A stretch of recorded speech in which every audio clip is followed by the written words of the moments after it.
রাসূলের জামানায় দুইজন মহিলা রোজা রেখে খুব ক্লান্ত হয়ে গেলেন, মরণাপন্ন অবস্থা। আল্লাহর রাসূলের কাছে অভিযোগ আসলো। আল্লাহর রাসূল সাল্লাল্লাহু আলাইহি ওয়াসাল্লাম বললেন, রোজা রাখার কারণে মানুষ তো শারীরিকভাবে এতটা দুর্বল হওয়ার কথা না। দুইজন মহিলাকে আল্লাহর রাসূলের কাছে আনা হলো।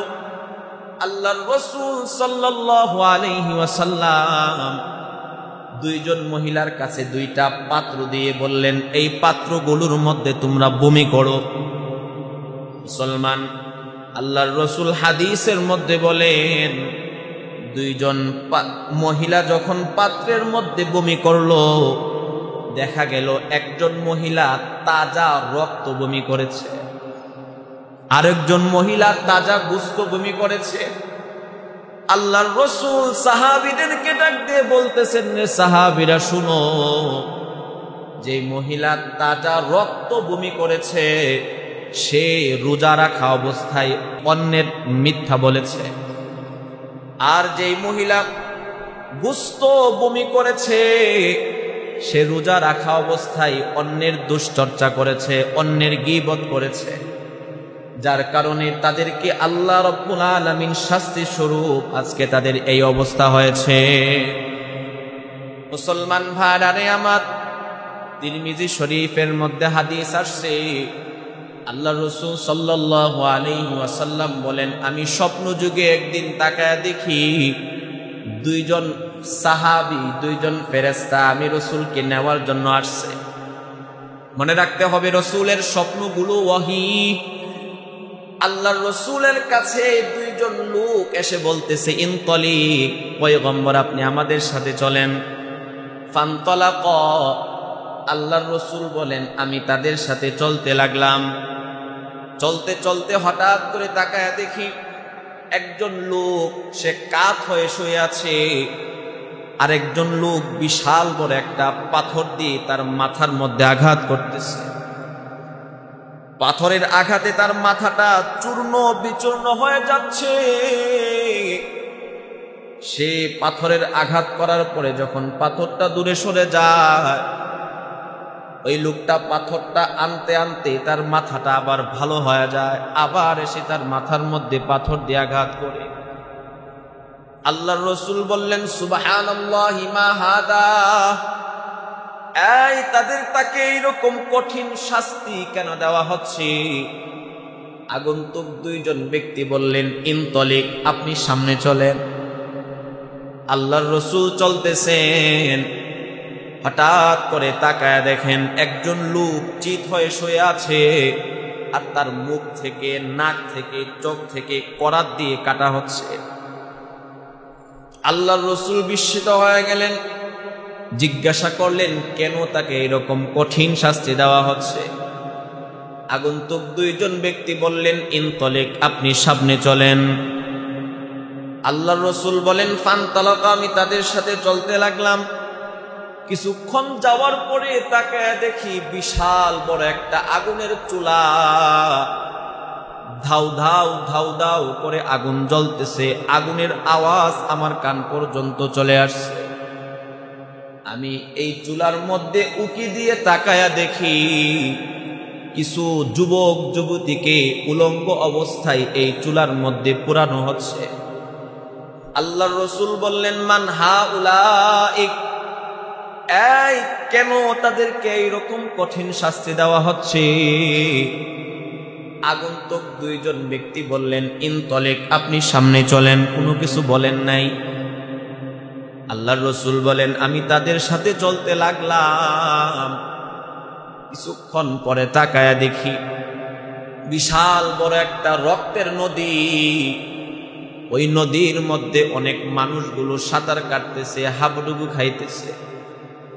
মানুষগুলো যখন কষ্ট করে নদীর তীরে তো চলে আসে, আবার তাদেরকে পাথর নিক্ষেপ করে নদীর মাঝখানে পাঠায়া দেওয়া হয়। আল্লাহর রাসূল বললেন, এরা কারা? কেন তাদেরকে এইরকম শাস্তি দেওয়া হচ্ছে? আগন্তুক দুইজন ব্যক্তি বললেন, ইনতালিক, পয়গম্বর আপনি সামনে চলেন। আল্লাহর রাসূল বলেন, আমি তাদের সাথে চলতে লাগলাম।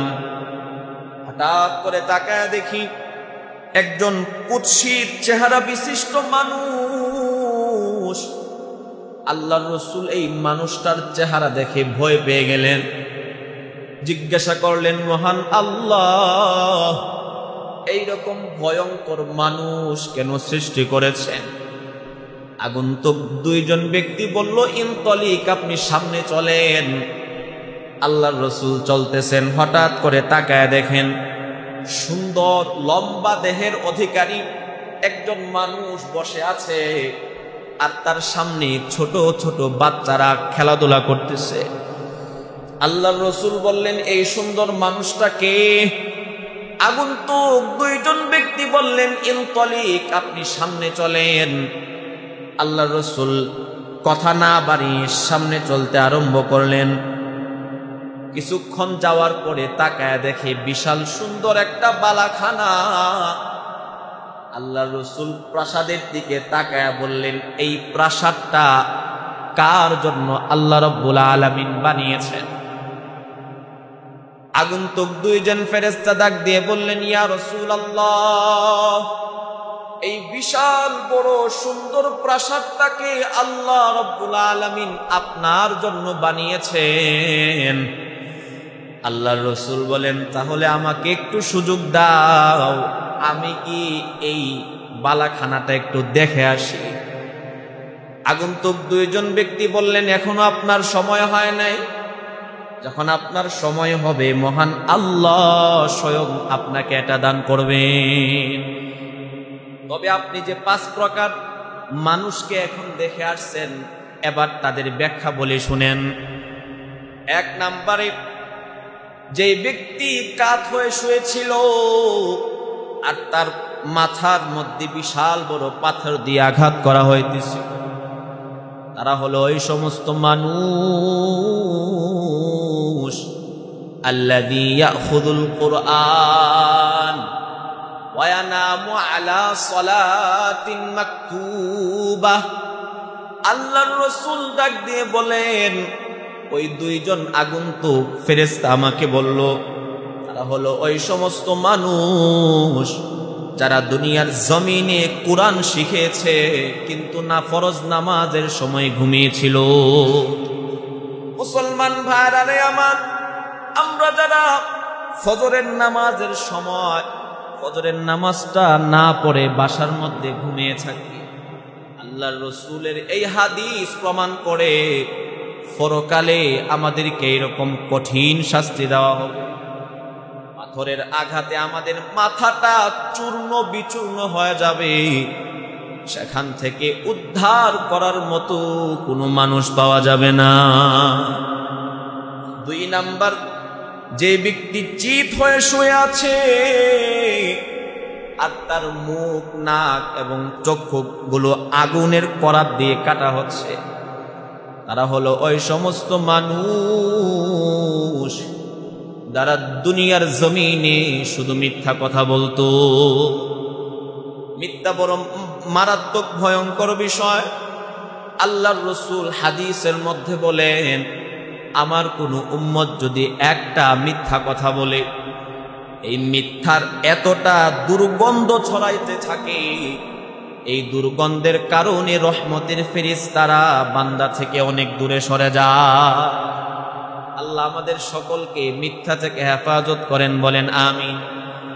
বিশেষ করে সামনে রমজান মাস আসতেছে, রোজা মুখে নিয়ে আমাদের কাহারো জবান থেকে যেন একটা মিথ্যা কথাও বের না হয়। মুসলমান ভাইরা রে আমার, আগন্তুক দুইজন ব্যক্তি।